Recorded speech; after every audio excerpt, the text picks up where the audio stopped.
Hi, this is Michael Buffer, and welcome to the BoxHard Podcast. Hello, everyone. This is Mikey Garcia. This the monster from the swamps, Regis Rougarou Program. Hey, what's up? This is King Carlos Molina, former IBF world champ. This is Michael, the Bounty Hunter, 2012 Olympian and your people's champ. This is Charlie Edwards, flyweight champion of the world. This is Fast Eddie Chambers, and you're listening to the BoxHard Podcast with my main man, Joey Coastman.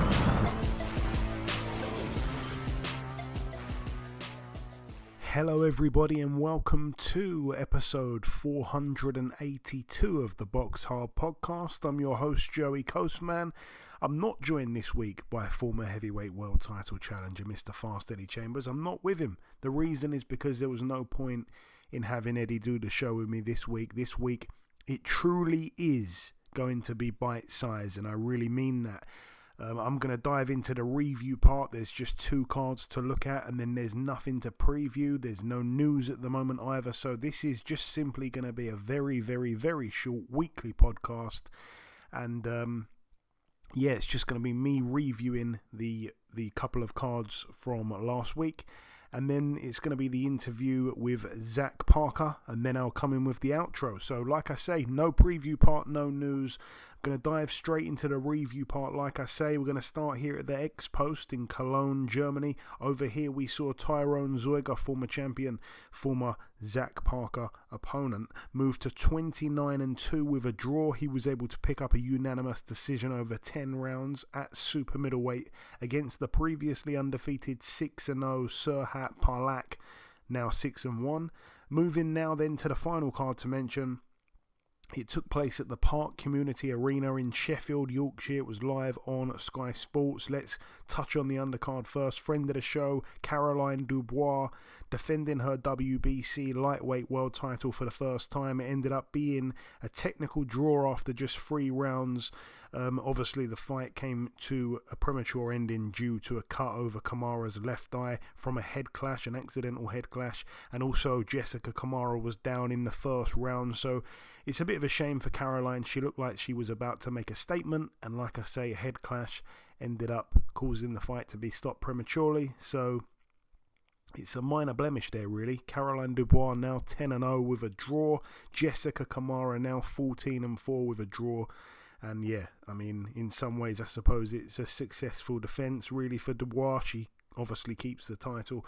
And then, yeah, moving to the main event, Callum Simpson, now 16-0, still undefeated. A TKO for him in just the second round against Steve Woodall, who's now 19-3 with a draw. It was for the British and Commonwealth Super-Middleweight titles. Steve Woodall down in the second round. He did look hurt when he went down, I will say that. He did look hurt.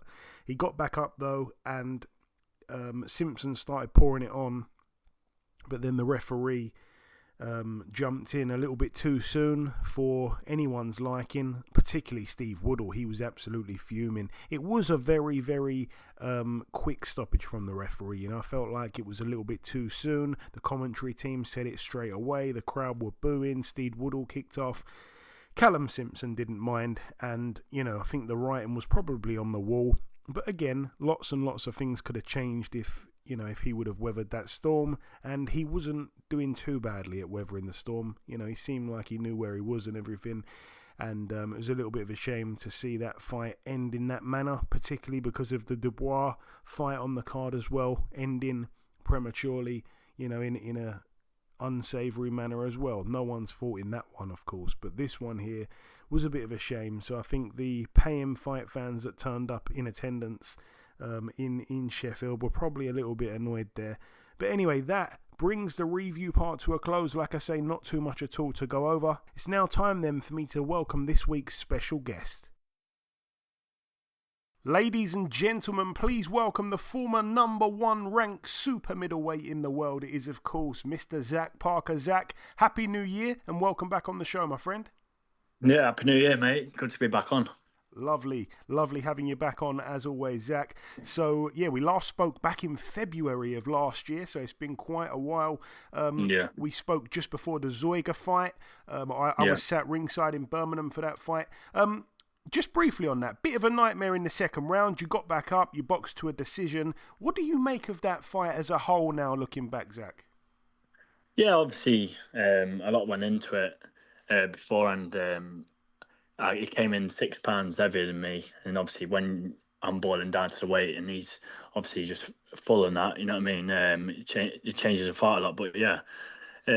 Got it in the second round. I wouldn't say I got put down. It's like more I was off balance, but yeah, fought on to get a decision. It was a tough opponent, to be fair. He's obviously a former world champion.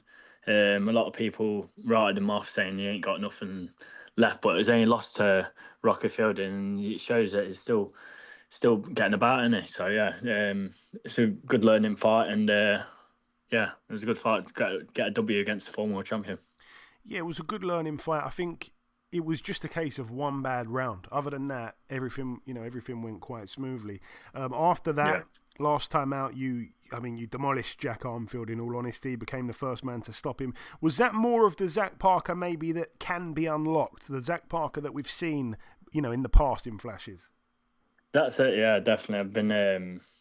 I've been training really hard, especially obviously the Jack fight. I was just fully focused, and same for this fight against Willy Hutchinson. I'm just fully focused. My mind's in only on one thing, and and that's to do a demolition. But yeah, like I say, it was a good fight against Jack. I think he came to bring it, to be fair to him. But yeah, I think I was just a bit too heavy-handed for him. And yeah, speaking of your next fight, you'll be boxing February 8th in Manchester against Willy Hutchinson. What are your thoughts on him, Zach? We had him on a few weeks ago. I asked his thoughts on you. Willy is kind of known for saying outlandish things, I think it's fair to say. Yeah. And he kind of said along the lines of, I don't think Zach Parker's on the level of a Craig Richards or a Josh Buatsi. But what are your thoughts on him anyway? He's an alright fighter. He's only really got one good win on his record, and that's Craig Richards. But you seen in that fight, you could see Craig Richards on his he's getting a bit old now, getting a bit past it. But yeah, every other big fight he's been in, he got knocked out by Lennox, and obviously he lost some points to Buatsi. So yeah, the blueprint's already there to beat him. It's just if I once I go in with him, just making sure I do my job and make sure I get the win. And you said you're concentrating on a possible demolition job. How do you see the fight playing out? He can be tricky. Yeah, he's obviously a tricky customer. He tries to box his way.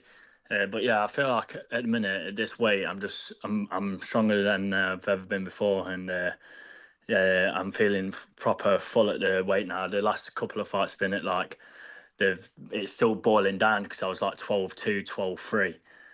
Them fights made that, but yeah, now this one's at the full light heavyweight. I'm filling out a lot more and feeling proper strong at it. So yeah, that's what I'm saying. Could be a demolition. Just see how he holds up to my punches. I'm really excited for this fight. I think as well, Willy has shown some flashes, just little flashes of brilliance. He's also suffered a setback or two. Would you say that maybe in some way you've kind of had similar career paths? Yeah, a little bit. Obviously he's lost a couple of times, but I've never really lost in that fashion. I've only lost because of my hand injury. I've never been knocked out like I did against Lennox, who was part of my gym for that fight. And yeah, obviously he lost on points to Buatsi. So yeah, I've not got that in my head that I've lost that way, which I think he has. So yeah. We'll have to see how the fight plays out. It's going to be a good fight. I think it's going to be a fight of the night, to be fair. Looking at the whole bill, I think a lot of people are looking forward to this fight. Yeah, like I say, I'm certainly one of them. And I know that to some degree, every fight is obviously a must-win fight, Zach. But how important do you feel it is to maybe regain some momentum moving forward? I'm not saying you don't have momentum, but obviously you were world number one. The John Ryder fight ended so frustratingly for you, not being able to carry on. I feel like you may have lost a little bit of momentum from then. And obviously, like I say, in the Jack Arnfield fight, it was a short, quick fight, but a statement made, and you showed us once again what you can do. Yeah, every fight's a must-win fight, but I feel like this one, it proper comes down to it, really. If you want to be pushing on for world titles, I've got to be doing my job here, and I need to be fully on it. Because you see, like, the likes of these Riyadh cards and that, you want to be on these cards, and the only way to do it is being exciting, and that's what I want to be on, these massive shows. And yeah, this is definitely a must-win fight. If I lose this, it's a proper setback, but in my head, I'm not going to lose. Yeah, well said, man. And yeah, 100% right. I feel like there's something big waiting for the winner here. As you're at light heavyweight now, I can ask you some light heavyweight questions. Josh Buatsi, coming off that good win over Willy Hutchinson, will be fighting Callum Smith in a matter of weeks. How do you see that one playing out? A lot of people writing off Callum Smith. No, I think it's a really hard fight for Buatsi. Callum Smith is a really good fighter. He's obviously been a world champions, box the best out there, box Canelo and then box Beterbiev at light heavy. And from what Callum was saying, he didn't really spar enough and he had a couple of injuries going into that Beterbiev fight. So yeah, you can't really write Callum off. Big puncher, but it's a pick and fight, isn't it? If you're liking the younger Buatsi or the older Callum Smith, just it's whoever turns up on the night. But yeah, it's gonna be a good fight. I can't wait to watch it. You're sitting on the fence there, Zach? Yeah, sitting on the fence. Okay. And I'm hoping you don't sit on the fence for this one, but I'm sure you must have saw the first fight between Bivol Beterbiev. How do you see this second encounter going? I think it's going to be another great fight. Like I say, it's a pick and fight because in the first fight, Bivol, he was boxing quite good, but Beterbiev is just relentless, isn't he? It's obviously with the judges, it's what they like. If it's like someone just coming forward non-stop, putting under pressure, or they're more maybe like cleaner shots. But yeah, I reckon Beterbiev's going to maybe stop him this time. But we'll soon see, won't we? This is what we love about boxing, because Bivol, I feel like he needs to be a bit more aggressive, and then it will obviously, it'll be more openings for Beterbiev. So you could be onto something, Zach. Yeah, Bivol. I feel like when he was pushing him back a bit in the first fight, that's when he was more comfortable. Instead of, if you keep going back on Beterbiev, that's where Beterbiev wants you on them ropes and letting loose to them big shots. So yeah. He probably needs to push him back a little bit more in the second fight. He needs to, absolutely. And just before we let you go, Zach, like I say, it's always great having you on. If you've got any closing words to the listeners, it's been 11 months without you on the podcast, but if you've got anything to say, then the floor is yours, my friend. Yeah, just thanks for having me on. Really appreciate your support, and obviously make sure you're all tuning in. Feb 8th is going to be a good show. Manchester, hopefully. Get this one out of the way, and then we'll go on for some bigger fights. Absolutely. It's a brilliant fight. Cannot wait. I really mean that. Zach, as always, the pleasure's mine. Thanks for your time. Thanks. Best of luck February 8th. I'm pulling for you, my friend. Cheers, pal. Nice one. Thank you. Okay, and this wraps up episode 482 of the BoxHard Podcast. I've been your host, Joey Coastman. I'd like to thank this week's special guest, the former WBO #1 ranked super-middleweight in the world, Mr. Zach Parker, a very good guy, an even better fighter. The biggest thanks of all every single week goes out to you, the listeners. Thanks once again for tuning in. It has been a bit different this week. It has truly been bite-sized. I hope that you've enjoyed it though still. That's about it from myself. Enjoy your weekends, people. Stay safe. And we will both be back next week, myself and Eddie. See you then.